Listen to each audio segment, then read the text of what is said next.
പ്രിയമുള്ള പ്രേക്ഷകർക്ക് സ്വാഗതം. ഇത് ബ്ലാസ്റ്റേഴ്സ് സോക്കർ സൂപ്പർ കപ്പിൽ ഇന്ന് രണ്ട് മത്സരങ്ങളാണുള്ളത്. ഇന്ന് വൈകിട്ട് 4:30 ആരംഭിച്ച മത്സരത്തിൽ നോർത്ത് ഈസ്റ്റ് യുണൈറ്റഡ് എഫ് സിയും അതുപോലെ തന്നെ മുഹമ്മദൻ സ്പോർട്ടിങ്ങും തമ്മിലുള്ള വാശിയേറിയ പോരാട്ടമായിരുന്നു നടന്നത്. അതുപോലെ തന്നെ ഇന്ന് രാത്രി 8 മണിക്ക് നടക്കുന്ന മത്സരത്തിൽ ജംഷഡ്പൂർ എഫ് സിയും അതുപോലെ ഹൈദരാബാദ് എഫ് സിയും തമ്മിലുള്ള വാശിയേറിയ പോരാട്ടവും നടക്കും.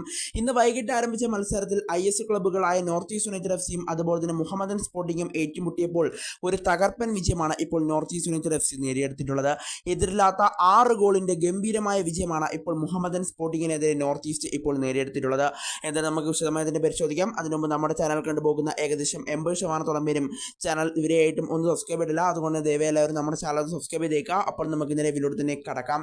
എന്തായാലും എതിരില്ലാത്ത 6 ഗോളുകൾക്കാണ് ഇപ്പോൾ North East United F C IS club തന്നെയായ മുഹമ്മദൻ സ്പോർട്ടിങ്ങിനെ പരാജയപ്പെടുത്തിയിട്ടുള്ളത്.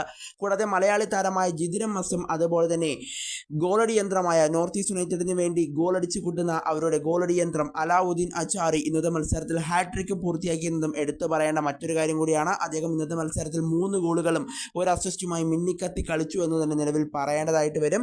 എന്തായാലും ISL ഗോൾഡൻ ബൂട്ട് അദ്ദേഹമായിരുന്നു സ്വന്തമാക്കിയത്. അതിന് പിന്നാലെ അദ്ദേഹം സൂപ്പർ കപ്പിലും ആ ഗോളടി അദ്ദേഹം ഇപ്പോൾ നിലവിൽ തുടരുകയാണ്. ഇന്നത്തെ മത്സരത്തിൽ 3 ഗോളുകളാണ് അദ്ദേഹം അടിച്ചു കൂട്ടിയത്. കൂടാതെ ഒരു അസിസ്റ്റും അദ്ദേഹത്തിന് നൽകാൻ സാധിച്ചു. കൂടാതെ മലയാളി താരമായ ജിതിൻ മസും അതുപോലെ തന്നെ നോർത്ത് ഈസ്റ്റിന്റെ വിദേശ താരമായ നെസ്റ്റർ അടക്കമുള്ള താരങ്ങളും ഇന്നത്തെ മത്സരത്തിൽ നോർത്ത് ഈസ്റ്റിനായി വലകുലിക്കുന്നതാണ് എടുത്തു പറയേണ്ട ഒരു കാര്യം. എന്തായാലും അങ്ങനെ ഈ വിജയത്തോടു കൂടി ഇപ്പോൾ North East United F C ഇപ്പോൾ സൂപ്പർ കപ്പിന്റെ ക്വാർട്ടർ ഫൈനലിലേക്ക് യോഗ്യത നേടിയിട്ടുണ്ട്. മുഹമ്മദൻ സ്പോർട്ടിംഗ് ക്ലബ്ബ് ആദ്യ മത്സരത്തിൽ തന്നെ തോറ്റ നിലവിൽ പുറത്തായിരിക്കുകയാണ്.